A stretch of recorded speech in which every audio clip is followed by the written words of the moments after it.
All right, what's going on, everybody? It's been a little bit, but we are back doing the series. Like I said, it's been a while, but 4 round mock drafts for every team in the NFL based off where their first selection is. So we've gone through the Bears, we've gone through the Texans. That means today it is time for the Arizona Cardinals. My name is Zachary Smith. Again, thank you for checking out another video here on the channel. Be sure to subscribe if you are new or you haven't yet.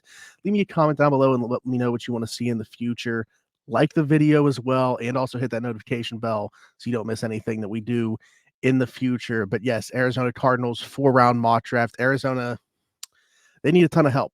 Just 1 year removed from a place where people thought maybe they could contend for a wild card spot at the very least, even in a very tough division. They lose Kyler Murray during the season to an ACL tear, and things were already bad at that point, but they really crumbled at that point, to the point where they are now picking third in the NFL draft, assuming that they stay there.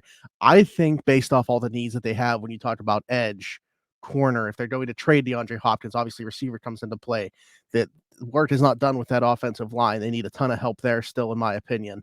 You could go around, you could talk me into pretty much anything on that roster being upgraded. So I think it's very possible that they move back from this spot, but again, as was the case with all of these videos and all these mock drafts that we're going to do, this is a stick and pick type deal. So we are not going to be moving from these draft spots.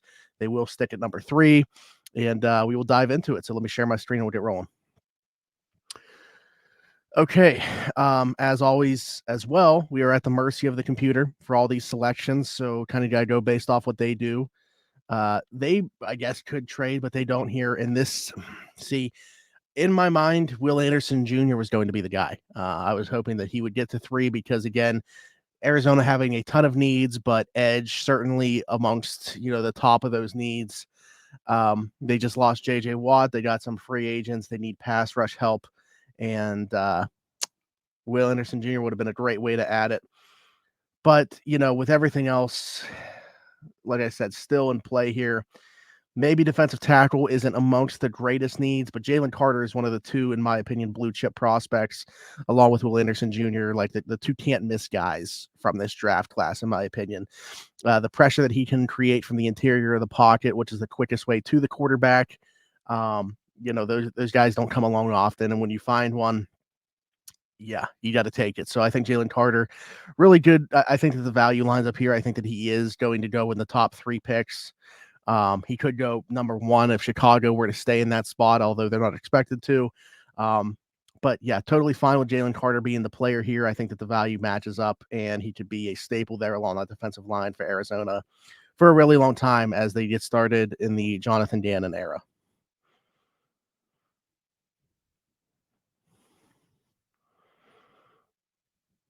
Mm. Anthony Richardson before Will Levis. I like that.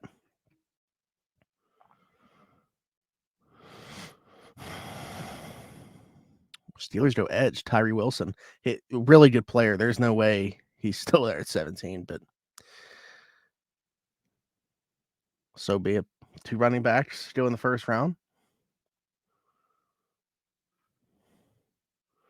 Again, won't be taking any trade offers here. Okay, now this to me works out pretty well. We're gonna go Lucas Van Ness.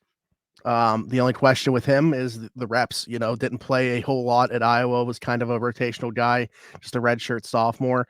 Um, maybe some people are a little surprised that he declared and is coming out, but when you look at where he's being rated right now, many people see him going in the first round. I mean, Daniel Jeremiah had him going top 10. There's a lot of smoke there. Really good player. I think he has a ton of versatility to play anywhere along the defensive line. He can rush from the outside. He can rush from the inside. And I think he's still growing into that frame. So I think he can add some muscle there too. And I think that he's going to develop into a really good player. Get even more pass rush. So we address the interior of that defensive line. Now we can kind of go to the outside. Lucas Van Ness can be a rusher. I think early in his career, he's going to get on the field maybe more as a rotational guy. But when he, continues to develop here, yeah, I think he got another staple, to work with in that front 7.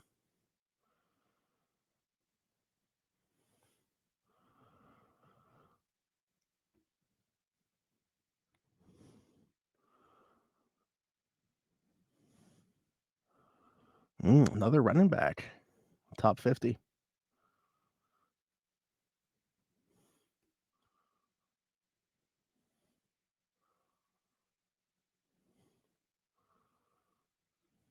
I think too, Gannon's gonna know how important coming from Philly where they had 70 sacks in the regular season, how important that pass rush is to the defense. And, so prioritizing that here early in your top 2 picks, getting 2 guys that can get after the quarterback, I think it makes a ton of sense.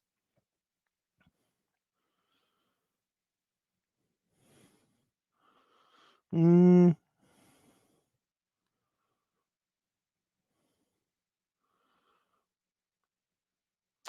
yeah, I'm between 2 guys here. I am between Jalen Duncan, the offensive tackle out of Maryland, who I think definitely goes in day 2. I think he'd go in round 2.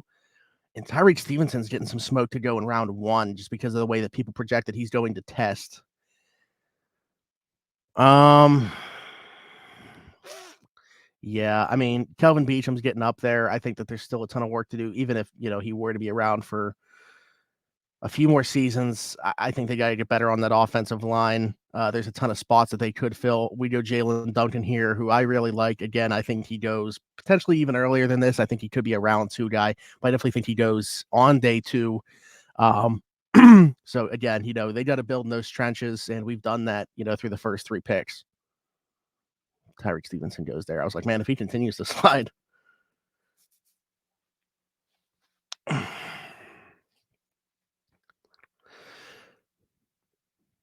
Okay, I already know what I'm doing here. I'm glad that I see this guy fall. Ooh, DJ Turner's there too. But yeah, we're gonna do Kyle Blue Kelly, the Senior Bowl standout. Kind of stole the show there amongst the defensive backs. One-on-one drills not meant. They're designed for the wide receivers to win, but Kyle Blue Kelly was kind of having none of that. Created a bunch of turnovers. Senior Bowl week was definitely the standout among the cornerbacks, in my opinion, in terms of the ball production that he had there. He was around the ball the entire week, and yeah, I think really helped his draft stock. Arizona's got a ton of questions about that cornerback room. Who's going to stay, who's going to go. I think that they're add some pieces. Actually, in a thing I did where I'm another series I'm doing where I'm adding one outside free agent to every team.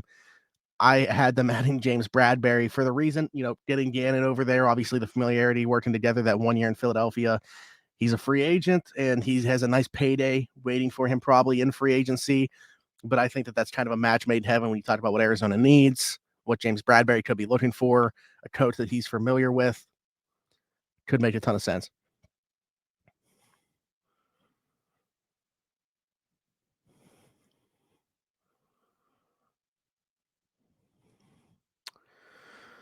Ooh, I think running back potentially a sneaky need here for Arizona.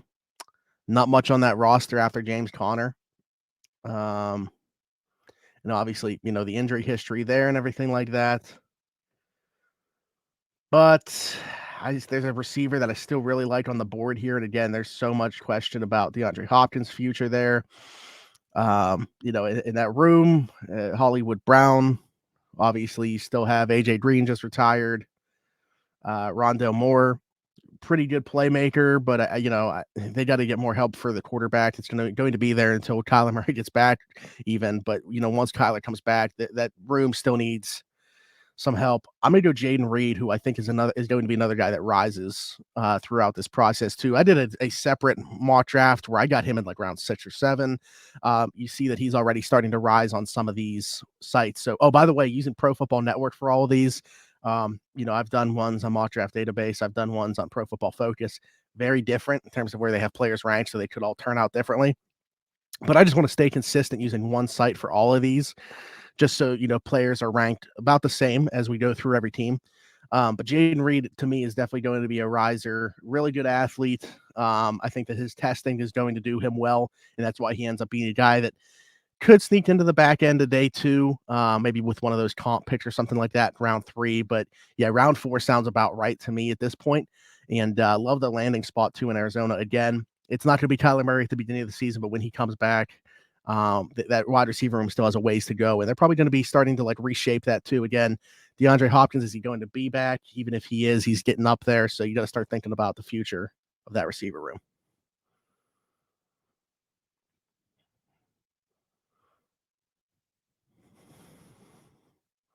I don't know if we have another pick. Do we?